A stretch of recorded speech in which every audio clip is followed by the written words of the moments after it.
If I told you that everything you're eating right now is actually fake, how many of you would believe me?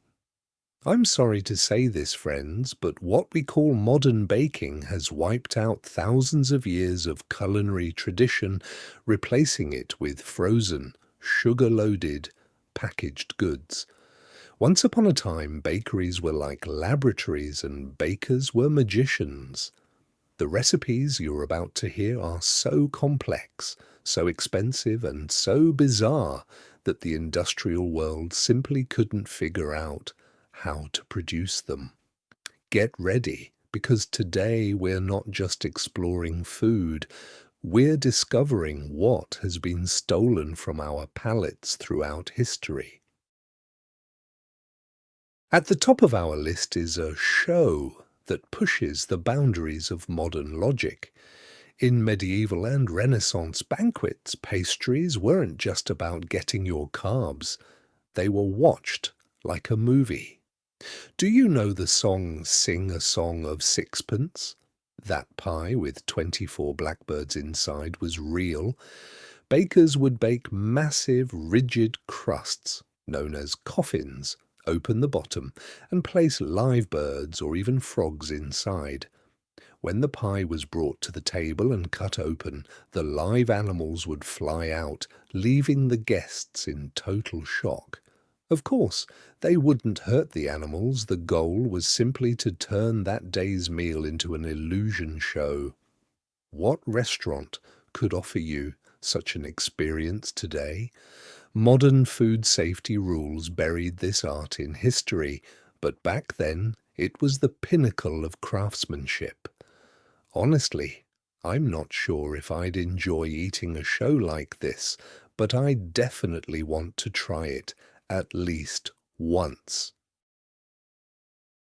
If you're ready to be shocked, let's move to number 2. If you told someone today, would you rub your perfume on your bread? They'd think you were crazy. But in the 15th century, ambergris, a substance from a whale's digestive system, and musk from deer were the primary ingredients of the most luxurious pastries. These substances are used in the world's most expensive perfumes today. The aristocrats of that era wanted their pastries to emit a spiritual scent, rather than just being sweet. Combined with rosewater, these heavy, animalic and floral scents turned pastries into elixirs rather than mere food.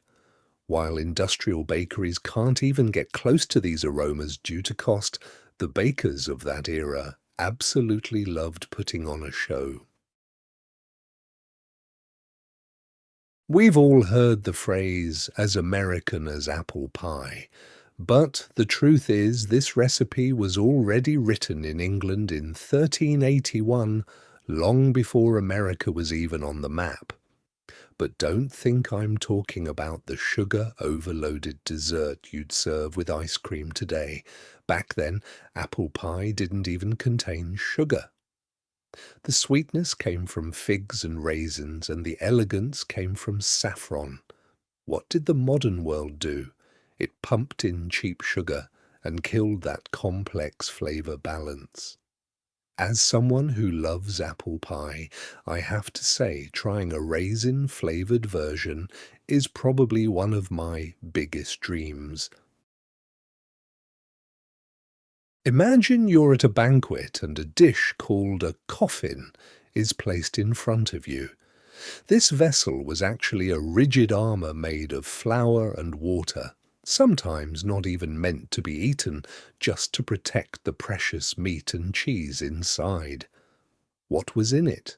Boiled pork, hard cheeses, and secret mixtures of spices and sugar called good powders. I honestly don't understand how we moved from a world where meat and sugar were mixed so boldly to this boring modern world where everything is polarized as either sweet or salty. Anyway, moving on. French toast was actually neither French nor a simple breakfast. In 15th century Italy, this dish was called super dorata, meaning gilded. Instead of milk, the bread was soaked in rose water and plenty of egg yolks, then topped with saffron to make it shine like gold. Today, we pour cheap syrups over it and think we're eating a perfect French toast, while they were eating a masterpiece and the pinnacle of luxury. Incredible, isn't it? In the Middle Ages, cheese was the most precious part of baking. But I'm not talking about the cheeses you know. These were special blends made from the milk of cows fed on fresh seasonal grass, mixed with ginger. I'm talking about cheeses specifically used for baking rather than your typical breakfast cheese. Modern bakeries want to intoxicate you with sugar, so you keep eating more. But in the Middle Ages, the goal was to slap your palate with ginger and saffron to surprise you. Then there's the Doucettes, a wild experiment where honey, black pepper, and marrow, yes, bone marrow, come together. Who would even think of combining these? Back then, every single bite was a surprise. Once sugar became cheap and everything became standardized, these creative explosions ended. Modern baking gave us consistency but took away our ability to be surprised in return. Finally, the legendary pain puff, kneaded with cream and egg yolks, containing chopped dates and ginger. This recipe was trimmed so much over the centuries that it eventually turned into the tasteless sweetbreads sold in markets. Because making a real pain puff requires patience and high-quality ingredients, while the modern world only wants speed. The truth is, I guess we'll never get to eat an original pain puff. As you can see, history isn't just about wars. Once upon a time, there were revolutions happening right on our dinner tables. The monotonous pastries we eat today are actually proof of a massive cultural loss. So, would you dare to try the strangest thing on this list? A pie with birds flying out of it, or a perfume-scented bun? Let's meet in the comments. To make sure you don't miss these delicious journeys through history, don't forget to subscribe and hit the bell.